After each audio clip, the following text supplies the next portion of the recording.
Now, today we are going to talk about the distribution of different types of adrenergic receptors on body tissues, right? As you must be knowing already that some tissues have alpha 1 receptors, some tissues have beta 1 adrenergic receptors, right? And we have to see that why different tissues in the body have different type of adrenergic receptors, right? We were talking last time that Mr. Gavin was followed by a big black dark dog, right? And we have already discussed that his central nervous system was activated and there was heavy sympathetic outflow. And that sympathetic outflow was releasing norepinephrine from the nerve endings to multiple tissues, and adrenal medulla was releasing epinephrine in general circulation. So when Mr. Gavin was under stress of that dog, right, his biological system was under the influence of norepinephrine and epinephrine.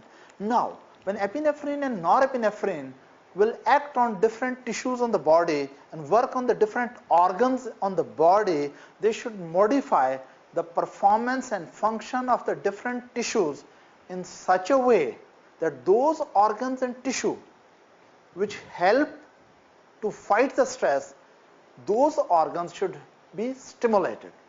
And those organs which do not help to fight with the stress, right, those organs should be inhibited. For example, dog is after you, you are running on the road.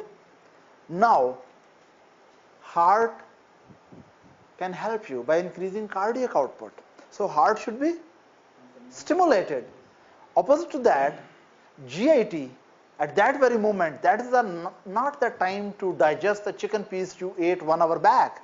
You have to save your own leg piece, isn't it? So GIT activity should be increased or decreased? Decreased.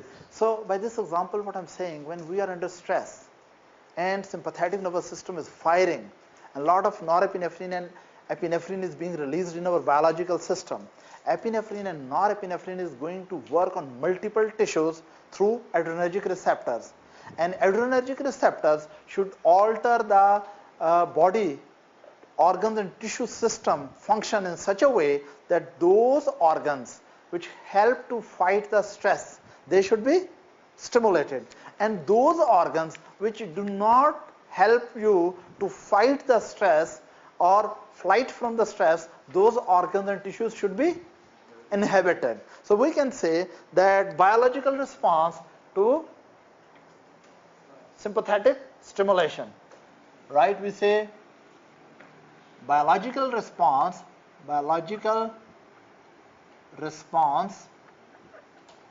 to stress, right? Under, yes please, under sympathetic activation. Sympathetic nervous system is activated. What should be the biological response to the stress under sympathetic nervous system activation? Sympathetic nervous system should sympathize with you, activate the tissues which can help you to fight the stress, and inhibit the tissues which do not help you to fight the stress. So it means all biological responses can be divided into basically 2 parts, right? That tissues to be stimulated, tissues and organs to be stimulated. Tissues and organs stimulated, right? Right, and of course there must be tissues and organs inhibited. Tissues and organ function inhibited. Right? Of course, the tissues and organs which are stimulated are those organs which are going to fight your stress. And tissues and organs functions which are inhibited are those tissues which don't help you to fight with the stress. Right? As we have discussed, heart should be stimulated. Is that right? So that cardiac output should be more, and you should provide more blood going to the muscles so that you can really run away from the danger or fight with the danger. Opposite to that, as I told you, gastrointestinal system at that very moment when you are under extreme stress should be inhibited, right? You can digest, absorb the GIT contents later on. First you save your life. Is that right? Now, how it is mediated? Why some tissues are stimulated? How some tissues are stimulated and other tissues are inhibited? This is a very interesting question. That same neurotransmitter and hormone are stimulating one tissue and inhibiting other tissue. Answer is very simple. Neurotransmitter is same on these tissues and that tissue, but these tissues have stimulatory receptors and those tissues have inhibitory receptor. That is so simple. We don't need to be too clever for this thing. It's very easy to understand that in these tissues there should be receptors which are stimulatory. They are adrenergic receptor, the macromolecule which responds to epinephrine and norepinephrine, but they produce stimulation of the tissue. And here should be such adrenergic receptors that once they're activated, they are actually leading to inhibition of the tissue. Now it's so simple again. How? All the receptors which are stimulatory, they are number 1. For example, adrenergic receptor, alpha 1 adrenergic receptor, they are stimulatory, right? Beta 1 adrenergic receptors are stimulatory. And when we talk about alpha 2 adrenergic receptor, these are generalizations. There are few exceptions, but first learn the general principles. Alpha 2 adrenergic receptors, they are inhibitory to the tissues. Beta 2 adrenergic receptors, they are inhibitory to certain biological activities in the body. So same epinephrine which will go to one tissue, act on alpha 1 and stimulate that tissue. And same epinephrine go to another tissue having beta 2 adrenergic receptor and tissue will be inhibited. Let me give you classical example. Let's suppose this is your circulatory system, right? And here is a blood vessel which is going to the kidney. And here is a blood vessel, let's suppose, which is going to the muscle. It's going to the skeletal muscle. Now listen carefully. When dog is after you, you are under stress. Blood flow to muscle should be increased. Blood flow to muscle should be increased. So increase blood flow. So epinephrine and norepinephrine or catecholamines should increase the blood flow to skeletal muscle so that you can run away from the dog or you can fight with the dog, whatever you choose to do, right? But blood flow to kidney should be increased or decreased? Yeah? I think he thinks increased, right? Blood flow to kidney should be decreased because renal blood vessels should constrict so that blood should be diverted to more important area. Because if you dilate the kidney blood vessel, last time a student was telling that blood vessels to kidney should also dilate. I ask a simple question. Do you think you are going to urinate on the dog? That is not a good way to fight. That involves a big risk, isn't it? Actually, that is not time to make the urine and things like that, right? You can do it later. That is the time to constrict the renal blood vessels, save the blood and divert it to the dilated blood vessels going to the muscle. So blood flow should be decrease blood flow to the renal side. Am I clear? Now, question is how the same neurotransmitter is dilating one blood vessel and how the same neurotransmitter is constricting other blood vessel. Is that right? We'll talk about the tone of vasomotor tone in this area and vasomotor tone in this area. Let me disconnect this vessel. I remove this vessel from the skeletal muscle and bring it down. This is a blood vessel from the skeletal muscle. And let's suppose I make a section of it. This is the blood vessel from the skeletal muscle and these are its smooth, blood vessels have in their media. What are these? Smooth muscles. Is that right? Now, there are smooth muscles in the blood vessel going to the skeletal muscle. And of course, let's study this blood vessel also. What is this blood vessel? Yes, renal blood vessel. And of course, there are smooth muscles here also present. Am I right?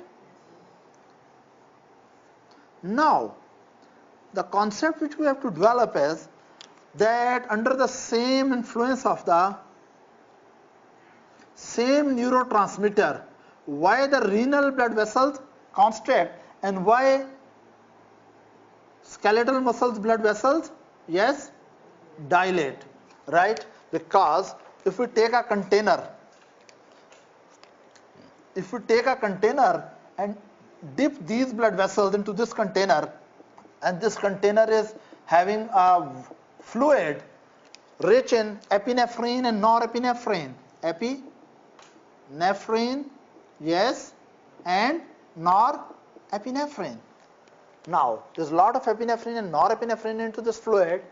Both blood vessels are dipped into that. This blood vessel should what? Constrict, and this should dilate. To constrict this blood vessel, the smooth muscles of this blood vessel should be stimulated or inhibited. You have to stimulate the smooth muscle here, because when you stimulate these smooth muscles, they will constrict, right? So it means that this smooth muscle, I remove one smooth muscle from here, this smooth muscle of this blood vessel, this should be stimulated so that the blood vessel should constrict, right? Opposite to that, the smooth muscle here, the smooth muscle, I show one smooth muscle big, smooth muscle here in the skeletal muscle blood vessel, right? It should relax, because when these smooth muscles will relax, they get inhibited, they will open up the vessel and more blood flow will come to the muscle. So it means there should be stimulatory receptor here and there should be inhibitory receptor here. So the stimulatory receptor here should be alpha 1 adrenergic receptor. There should be, yes, alpha 1 adrenergic receptor. When epinephrine will bind with alpha 1 adrenergic receptor, there will be stimulatory signal and these smooth muscles will constrict and blood flow to kidney will be reduced. Opposite to that, this smooth muscle, which is from the skeletal muscle blood vessel, right, we want this should relax. So this smooth muscle should have stimulatory receptor or inhibitory receptor, and inhibitory receptor from this group. It has the beta 2. It has the beta 2 receptors. So what really happens that when epinephrine work on the alpha 1 receptor on blood vessel smooth muscle, blood vessels constrict. When epinephrine work on the beta 2 adrenergic receptors on the smooth muscle, the blood vessels dilate. This is how the one neurotransmitter, right, epinephrine and norepinephrine, right, or other catecholamines, by acting on alpha 1 receptor, they are producing vasoconstriction of renal vessel, because smooth muscle and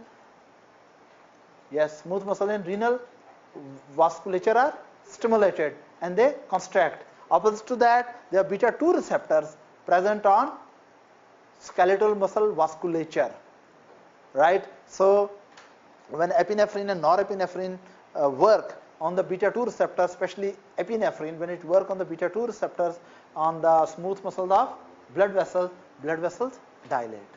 So this is a very simple example that what I was saying, the here smooth muscle will constrict and that will help the biological system, and their smooth muscle should relax and dilate. That will help the biological system under stress. So the tissue means here smooth muscle. So smooth muscle here should be stimulated and there should be inhibited. I hope it makes some sense. Now we'll apply the same principle all over the body, from head to toe. That how logically receptors should be distributed on different tissues. Later on it will become so easy that if I say drug has mainly alpha 1 action, you can logically think which tissues have alpha 1 action and what are the pharmacological actions. If I say later on that drug has beta 2 actions, you automatically think which tissues logically should have beta 2 receptors, and then you can infer the pharmacological actions. So let's complete this thing. Come back. All the tissues and organs which help to fight the stress should be stimulated, and they should have stimulatory receptor alpha 1 or beta 1.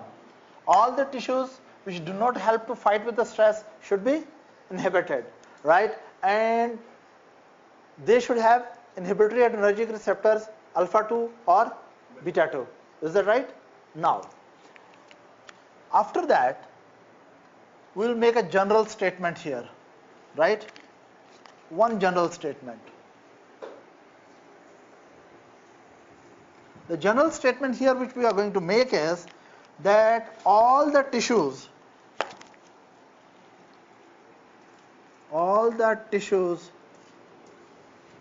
to be stimulated, now this is what you have to understand very clearly, stimulated have alpha 1 adrenergic receptors except which tissues? All the tissues to be stimulated have alpha 1 adrenergic receptor except number 1 heart, number 2 in the kidney juxtaglomerular apparatus, and what is this cell? Adipocyte. Now listen carefully. What I really mean by this. All the tissues to be stimulated should have alpha 1 receptor except heart, juxtaglomerular apparatus in the kidney, and adipocyte, fat cells. These are having not alpha 1, they are having beta 1. So these tissues will have which receptors? Heart should have beta 1 receptors. Kidney, juxtaglomerular apparatus, juxtaglomerular apparatus should have beta 1, and adipocyte should have beta 1. Now listen, actually adipocytes have beta 3. Beta 3 receptors are modified beta 1. That is why we can put it with beta 1. Beta 3 receptors are on the fat cells or adipocyte, they are modified. Yes, they are modified beta 1. So listen again, when sympathetic nervous system fires in my body, if I say 20 tissues are stimulated, all of them will have alpha 1 receptor except these 3 tissues which are beta 1. Am I clear? Now we go to another general principle, right? And that principle is that all the tissue to be inhibited,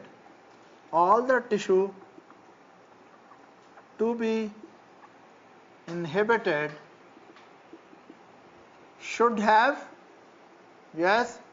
should have beta 2 adrenergic receptor except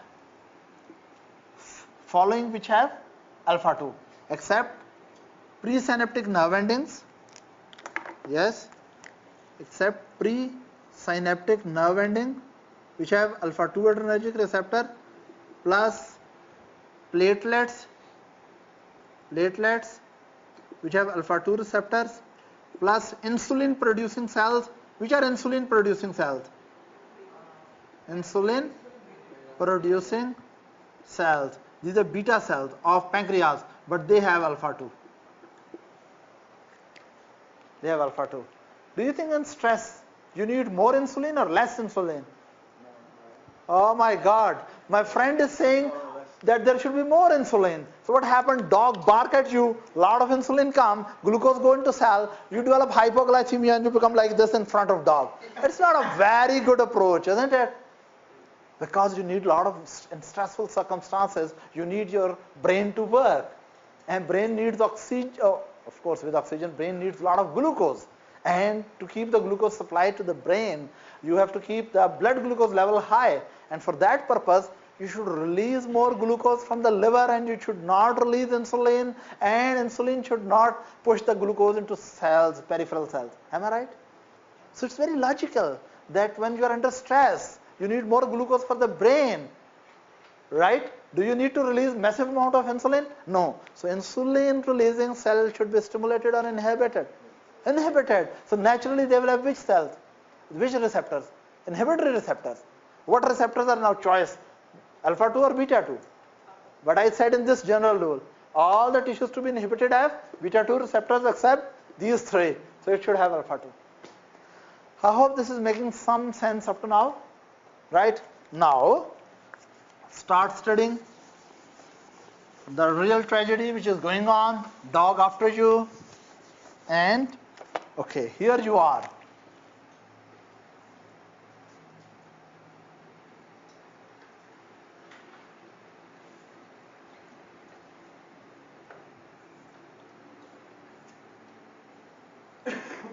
Right? I will not put anything here. And this is the dog after you.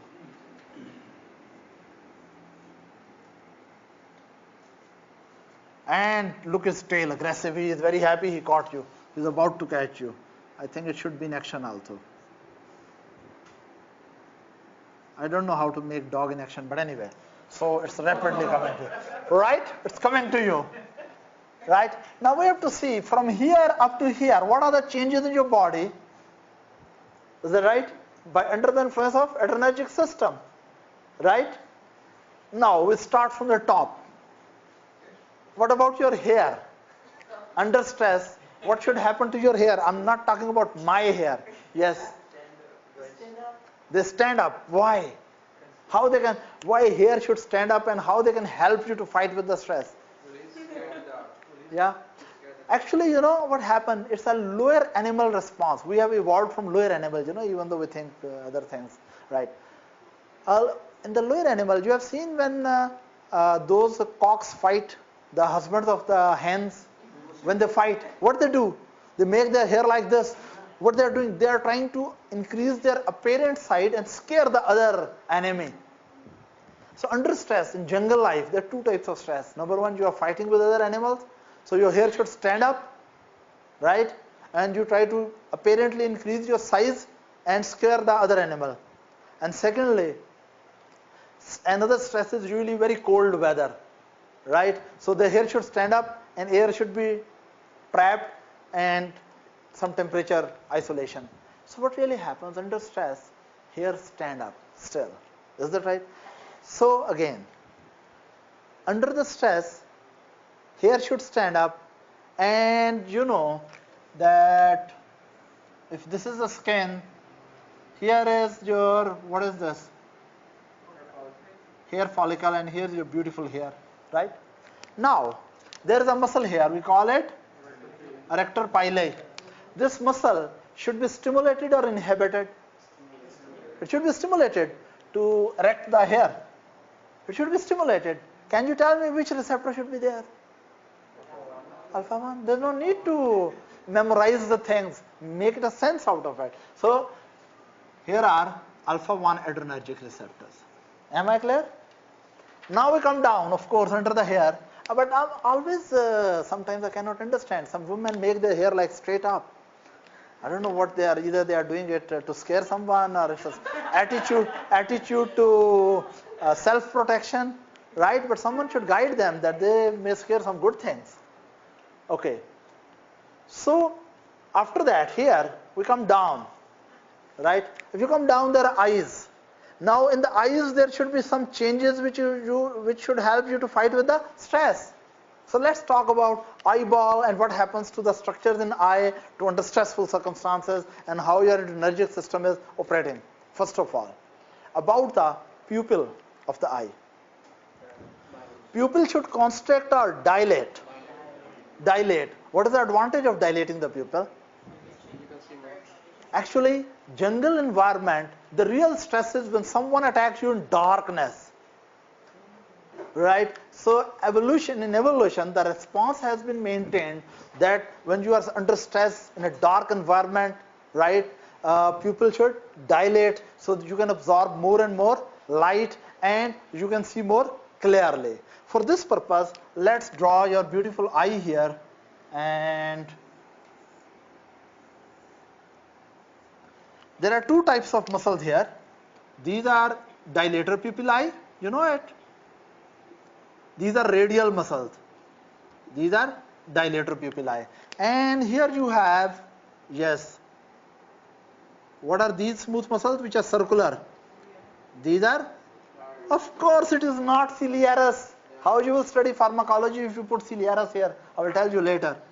What is this? Constrictor pupillae, before you tell me something else. These green muscles are constrictor pupillae.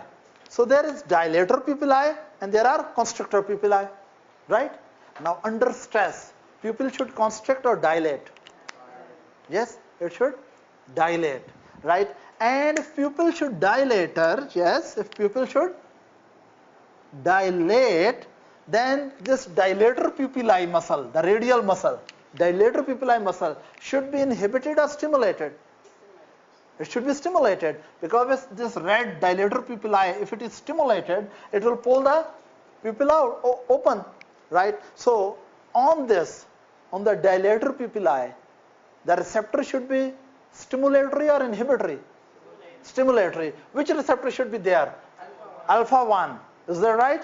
So no need to memorize again. So there are alpha 1 adrenergic receptor present on dilator pupillae, and when dilator pupillae are stimulated, pupil will dilate.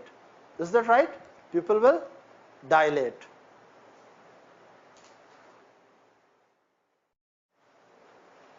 There is some interesting physiological phenomena related with pupil dilation. Do you know that sometimes some clever women, intelligent women, they put some substances to keep their pupil dilated? Why? You know, in models also. You know this thing or not? Not interested in models. Right. Why they try to keep their pupil dilated? Another question. Why women like candlelight dinner? Why it is romantic? Yes, it is romantic, but why? Every woman knows it's so good to have dinner with someone in candlelight. But why candlelight? Why not under flashlight dinner? Yeah, because pupil dilate. It means dilation of pupil has something to do with romance, isn't it? Right. Now, he says so that pupil looks bigger, but what it will give a message to you if your girl has a dilated pupil? What message will come to you? Let me tell you. Men are visual, right? Men are stimulated by the visual stimuli coming from the female, right? That is why they work so hard on makeup and other things. Now, what really happens that during ejaculation or during orgasm, parasympathetic nervous system fire or sympathetic fires? It's Dr. Rose is saying parasympathetic. You will kill the man. You know, listen, parasympathetic activity in male is erection and female it is secretions, right? It is sympathetic activity. The real sexual act is parasympathetic activity followed by intense sympathetic outflow. Erection in the male is parasympathetic. Female gets wet, it is parasympathetic. When there is intense sympathetic stimulation, male gets ejaculation, female gets orgasm. Of course, at that time, pupil dilate. Is that right? Now you can make some sense, right? And in ancient times, some women were so much desperate to impress the males that they are so much interested in the male and their pupils are dilated. They were putting in their eyes atropa belladonna. You know atropa belladonna?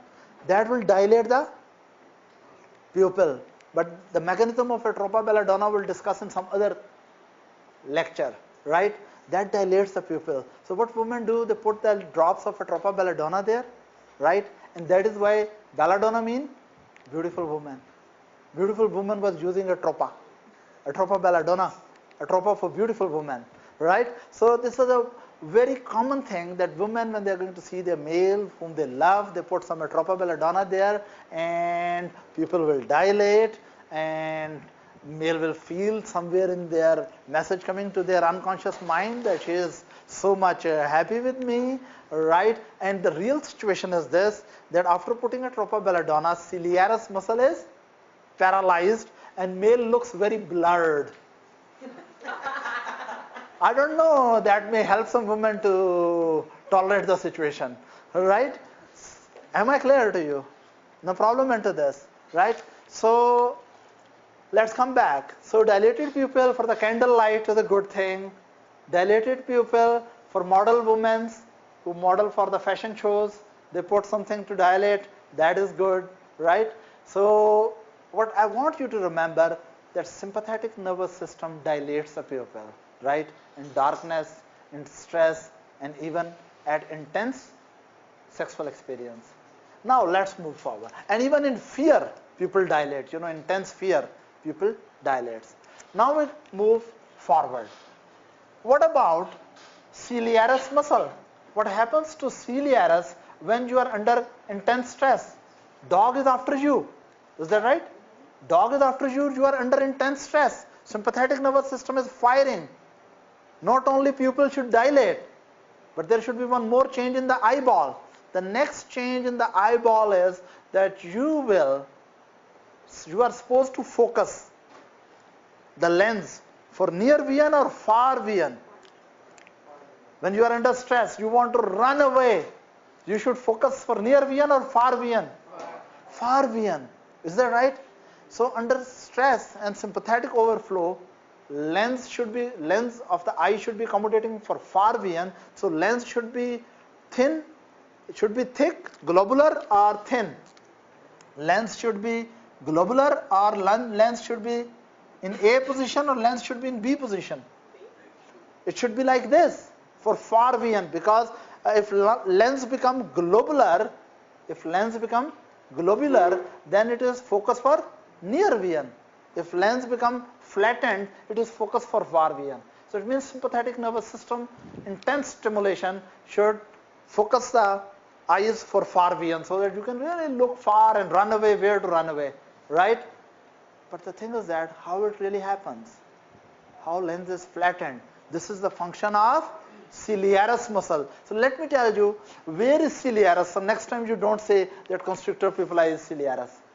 So you should know where is ciliaris and how the ciliaris work, right? So let me draw a diagram here. This is your eyeball, and here is your beautiful cornea, right? And here is your pupil. Your pupil here.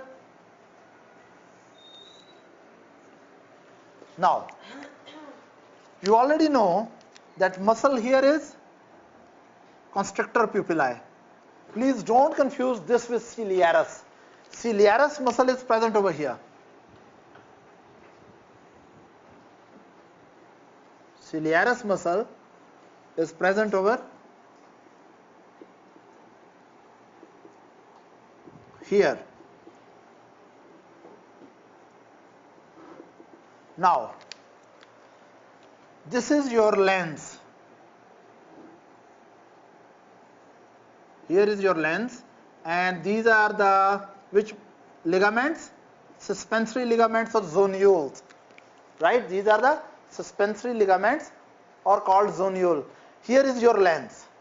Now, first you understand the how ciliaris muscle work. Most of the muscles, when they contract, they have one fixed point and another mobile end, right? For example, when I'm contracting biceps, this is the fixed point, and this point is moving the bones. Is that right? In the same way, ciliaris has one fixed point. Ciliaris is fixed over here in the anterior part. Ciliaris is present here like a circle, right? It is circular muscle, but in section it is looking, this is the anterior end of the ciliaris and this is posterior end of the ciliaris. And ciliaris is fixated in the interior end and its posterior end is mobile. The posterior end of the ciliaris is mobile, Now listen carefully. When ciliarus contract, when ciliarus will contract, posterior end will move forward and inward. When ciliarus will contract, this interior end cannot move. So posterior end, when ciliarus muscle will contract and get shortened, it will move forward and inward from both sides. So when ciliarus is contracted, its position become like this. It is shortened. It is shortened muscle, and its posterior end is here and here. Suppose contracted muscle has this position and relaxed muscle has this position. Relaxed muscle position, we can say it is A dash A, and contracted muscle position is B dash B. Now listen, whenever ciliarus muscle will contract, right, these points where suspensory ligaments are attached, they will move forward and inward, and tension on the lens will become more or less. Tension will become less. Let me explain. Look, when ciliarus is contracted, right, these are the points where posterior end will move. Right now the distance between B and B has become less, but whenever ciliarus relaxes, this posterior end move backward and outward. So whenever ciliarus relaxes, there is more distance between A, and that stretches the suspensory ligament. So this mechanism is very important. Whenever ciliarus relaxes, the ciliarus muscles posterior end move backward and outward and stretch the suspensory ligament, and when they stretch the suspensory ligament, lens become flattened. And whenever ciliarus is contracting and it moves forward and inward, right, distance between the ends of the ciliarus become less, and suspensory ligament become loose, and lens become, yes, globular. Lens become globular. So in this position, lens it like this, right? But whenever it contracts, suspensory ligament become loose. Is that right? When suspensory ligament become loose, lens become globular. Am I clear? And whenever lens is globular, you are focusing for near vision. Whenever lens is flattened, you are focusing for far vision. Now under the stress, when sympathetic nervous system is firing, you are under stress. As I gave you example, dog is after you. It is midnight and you are running, right? You have to focus for near vision or far vision. You have to focus for far vision to look where are the options to run away. To focus for far vision, you need lens globular or lens flattened. And if you want lens flattened, you need ciliarus contracted or you want ciliarus relaxed. And if you want ciliarus relaxed, ciliarus should have stimulatory receptors or inhibitory receptors. It should have inhibitory receptor. And you remember the basic principle is all the tissue to be inhibited have beta 2 except few. So which receptor should be there on ciliarus? Beta 2. That's so simple. It's very logical. So ciliarus muscle should have beta 2 adrenergic receptor. And now today you understand how the ciliarus work. So now under stress and sympathetic overflow, your hair will stand up, pupil will dilate, ciliarus will relax, you will accommodate for far vision, and now you come down. Other changes in the body. Let's come to now your oral cavity, and we talk about changes in your GIT. What are the changes now in your gastrointestinal system under what?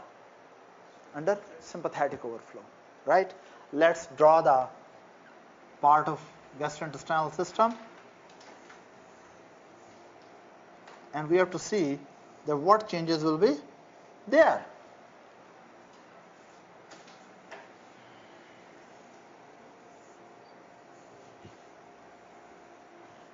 Now, in the GIT, there are two types of smooth muscles.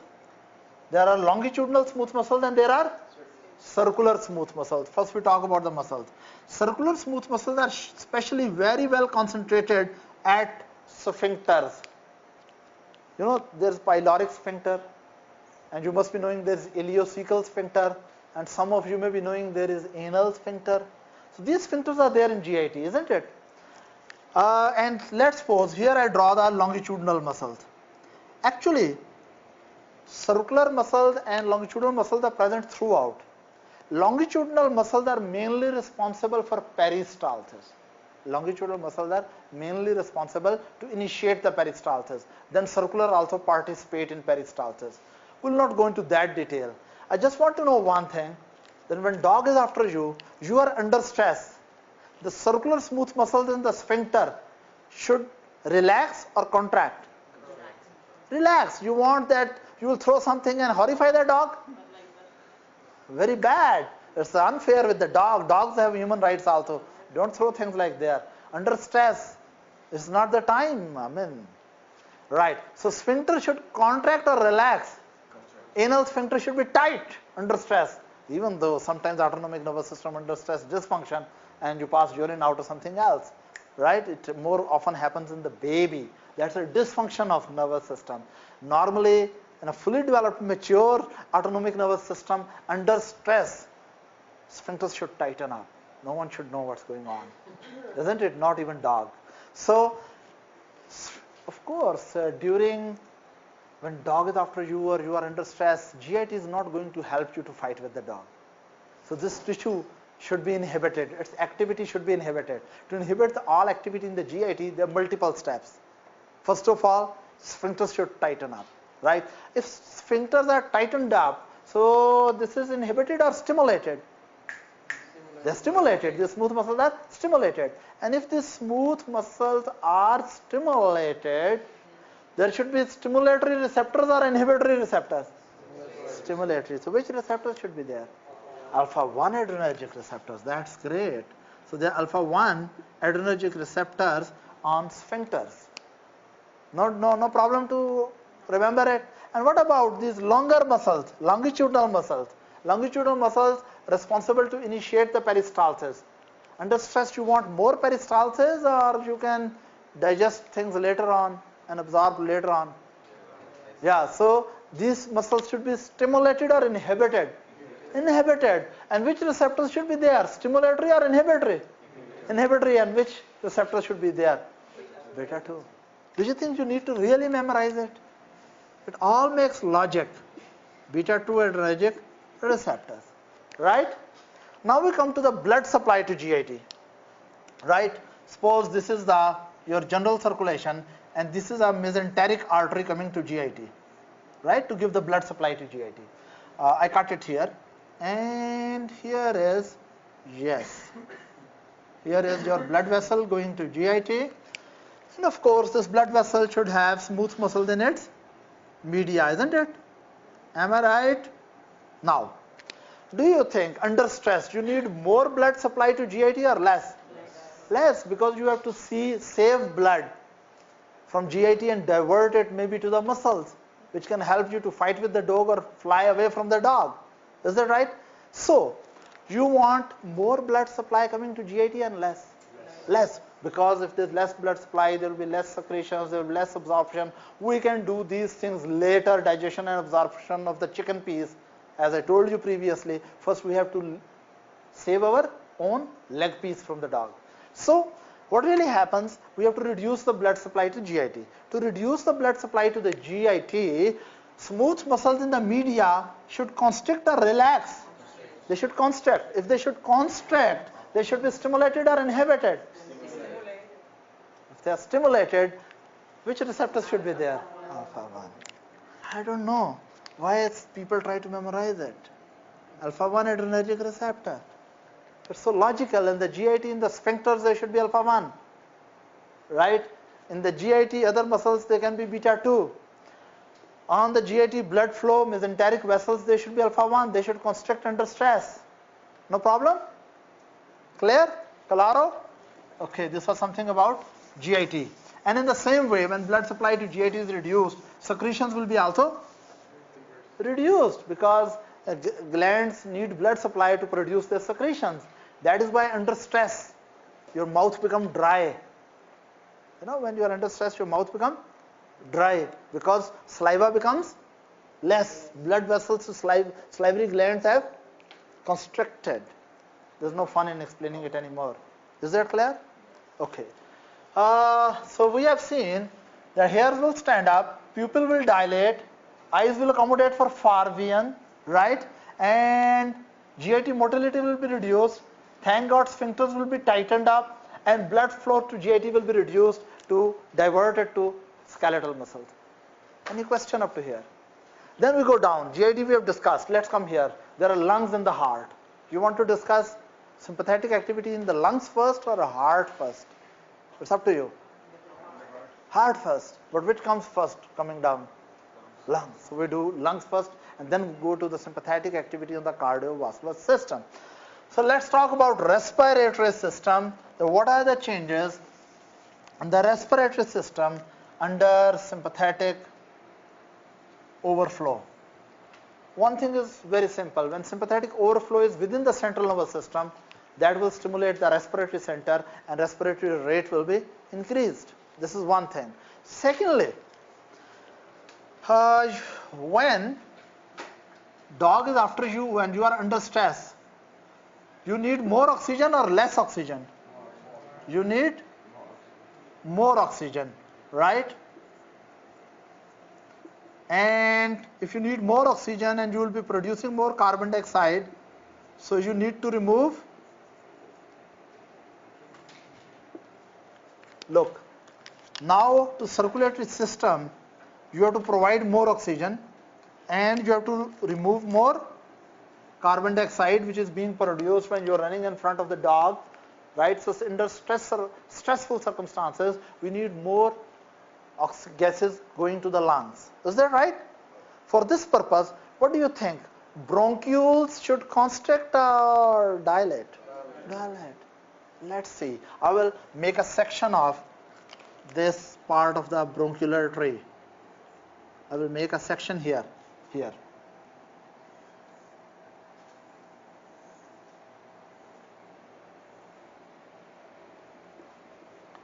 This is a suppose bronchiole and we want it to open under stress so that more oxygen can be coming. Now let's talk about what is really there. You know that there are smooth muscles in the bronchioles. There are smooth muscles in the bronchioles. Am I clear? And what do you think? These bronchial smooth muscle, they should constrict or they should dilate? So they should be stimulated or relaxed, inhibited? They should be inhibited. And if bronchial smooth muscle should be inhibited, so that bronchial lumen open up and more gases are coming under stress, so when they are inhibited, they should have stimulatory receptors, inhibitory receptor.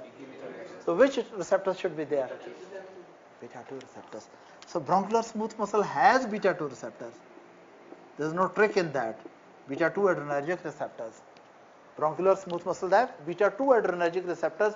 When these receptors are stimulated, bronchioles dilate. That is why in patients with asthma, we give the drugs which can stimulate beta 2 receptors so that beta 2 mediated bronchodilation should be seen there. Yes. Am I clear? No problem into this? Now we go to your beautiful heart. That what happens to your cardiovascular system? Right, Jess? What about the blood vessels and the... Okay, Mr. Ronald has come up with the question, what about the blood vessels which are present in the bronchial mucosa and submucosa and all that area? Let me explain. I was thinking maybe I can get away, but my students are so intelligent, they asked the question. So let me explain it to him. I was just wondering to get away without explaining, but you are very clever, right? So here is, let's suppose your smooth muscle. What is this? This is your smooth muscle bronchial. Already we discussed, we want to relax the smooth muscle, we want to open the lumen. We want to open the lumen. If we want to open the lumen, one way is relaxing the smooth muscle. So nature has provided beta 2 adrenergic receptor on these. There are blood vessels also here. There are blood vessels also here. We call them, what are these vessels? Yeah, what type of vessels are these? Are they pulmonary vessels or bronchial blood vessels? These are bronchial blood vessels. Now these blood vessels which are present in bronchial system, right, of course these blood vessels also have their smooth muscle here. Is that right? They have smooth muscle in their wall. Now, to increase the lumen here, you want to shrink the mucosa and submucosa, or you should look. If we increase the blood flow here, then this area will become edematous and hyperemic, and this area will swell up and lumen will be reduced. But under stress, you want to reduce the lumen of bronchial tree or increase the lumen? If you want to increase the lumen, there are two ways. Number one, dilate the bronchial smooth muscle. Number two, reduce the blood supply there. Because if these blood vessels constrict, bronchial blood vessels constrict, blood flow to this area becomes less. When blood flow to this area becomes less, this area is less hyperemic. There is less blood flow, there are less secretions, right? Area become dry, and lining of the bronchial channels become thin, shrunken. Is that right? And lumen will become wide. So we need to dilate these blood vessels or constrict these blood vessels. Yes, we need to constrict. If we need to constrict these blood vessels, then smooth muscles in these blood vessels should be stimulated or inhibited. Stimulated. Smooth muscle will be stimulated and then it will constrict. So there should be stimulatory receptors or inhibitory. So which receptors should be there? So one adrenergic receptors. So it's so simple. The bronchial smooth muscle has beta 2 adrenergic receptor, but bronchial blood vessel smooth muscle has alpha 1 adrenergic receptors. Am I clear? No problem up to this? Now we come and talk about the cardiovascular distribution. Right? Let's talk about the heart first. Your beautiful heart.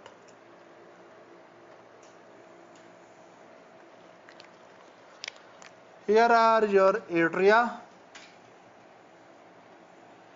and here are your ventricles, right? And of the heart, you know that what is this here? What's present over here? SA node. And what's present over here? AV node. And what is this?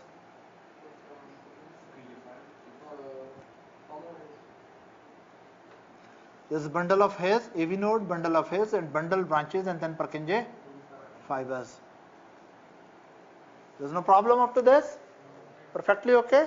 Now, let's see what is the action of the sympathetic nervous system on the heart. First of all, we should know that under stressful circumstances, heart should be stimulated or inhibited. We need more cardiac output or less cardiac output? We need more cardiac output. You know, cardiac output is equal to, yes please, is equal to stroke volume into heart rate. Is that right? We want to increase stroke volume. When you are running in front of the dog in stressful circumstances and you are fighting, you need a good cardiac output going to your skeletal muscles, right? So to increase the cardiac output, of course, heart rate should be increase heart rate and into increase stroke volume. Stroke volume means the volume which is ejected by the ventricle during one pump, right? That stroke volume depends on contractility mainly, how well it contracts. Now, what really happens? We have to stimulate the heart. So first principle is there should be stimulatory receptor on heart mainly or inhibitory receptors? Stimulatory receptors. And which stimulatory? Alpha 1 or beta 1? Yes. Beta 1, because we said all the tissues to be stimulated should have alpha 1 except heart, juxtaglomerular apparatus and adipocytes. Adipocytes, right? So heart has stimulatory but not alpha 1, it mainly has beta 1 receptors. So receptors here should be, yes, on SA node they are beta 1 receptors, right? Beta 1 adrenergic receptor. And on AV node also, just a minute, on AV node also there are beta 1 receptors.